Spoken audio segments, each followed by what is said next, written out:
Brought to you by NBC bearing, भारताची पहिली bearing उत्पादक। आज आम्ही इथे निवेदन नाही तर एक तक्रार अर्ज दाखल करण्यासाठी माननीय DCP साहेब झेंडे साहेब यांच्याकडे आज सर्व काँग्रेसचे पदाधिकारी कार्यकर्ते आज इथं उपस्थित आहोत। याच्या मागचं कारण आपल्या सर्वांना माहीत आहे की आमचे ज्येष्ठ पदाधिकारी जे डोंबिवलीमध्ये 15 वर्ष ब्लॉक अध्यक्ष म्हणून ज्यांनी काम केलं, 3 वेळा त्यांनी महानगरपालिकेची निवडणूक त्यांनी लढली, 50 वर्ष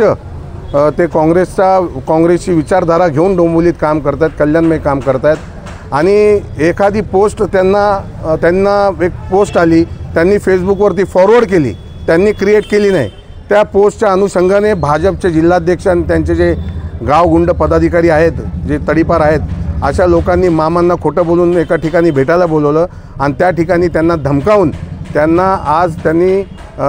साडी घालण्याचा जो प्रकार केलेला आहे, त्यांना लाज वाटली पाहिजे की मामा पगार हे त्यांच्या बापाच्या वयापेक्षा जास्त वयाचे आहेत आणि एक ज्येष्ठ नागरिक ते तर आहेच, पण तुम्ही अशा पद्धतीने आमच्या ज्येष्ठ पदाधिकाऱ्याला जो साडी घालण्याचा प्रकार केला, हा अपमान तुम्ही एक दलित समाजाचा मामांचा नाही केला, दलित समाजाच्या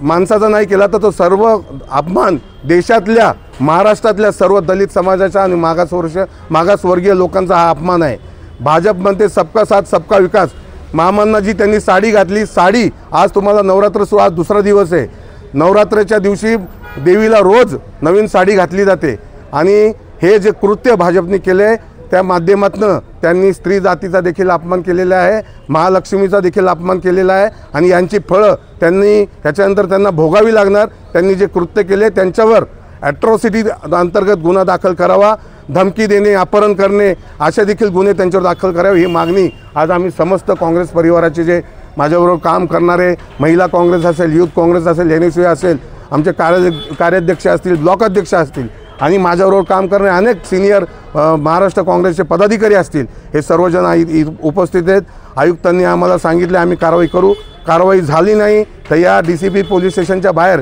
जोपर्यंत त्यांच्यावर गुन्हे दाखल होऊन त्यांना अटक होत नाही तोपर्यंत आम्ही मागे हटणार नाही।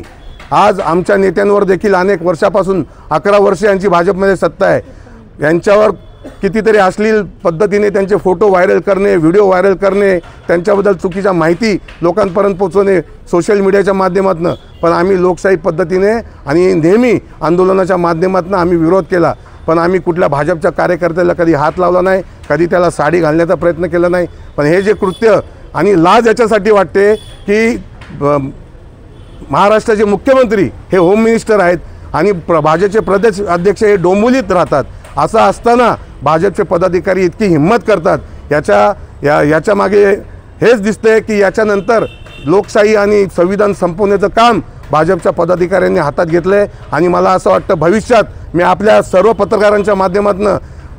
सर्वसामान्य जनतेला आवाहन करतो, आज आमच्यासारख्या काँग्रेसच्या लोकांना ज्यांनी आम्ही पण सत्ता भोगली, त्यांना जर असे प्रकार ते आमच्याबरोबर करत असतील तर उद्या सर्वसामान्य माणसाला एखादं धोरण, एखादी पॉलिसी जर सरकारची पटली नाही आणि त्यांनी जर विरोध केला तर त्यांच्या घरात घुसून मारण्याची हिंमत हे कार्य BJPचे पदाधिकारी करतील, हे त्यांनी लक्षात घ्यावं। वेळीच जर यांना आवर नाही घातला तर आपल्या देशातल्या लोकशाहीची हत्या झाल्याशिवाय राहणार नाही, संविधान संपल्याशिवाय राहणार नाही आणि जोपर्यंत कारवाई होत नाही आमच्यापैकी एकही काँग्रेसचा कार्यकर्ता मागे हटणार नाही आणि DCP साहेबांना आम्ही सांगितले लवकरात लवकर यांच्यावर कारवाई करावी।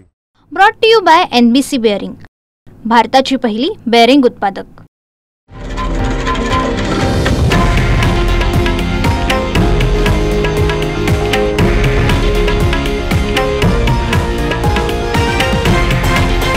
हे आहे देशातील नंबर 1 न्यूज नेटवर्क आणि आपण पाहत आहात TV9 मराठी, एकमेव।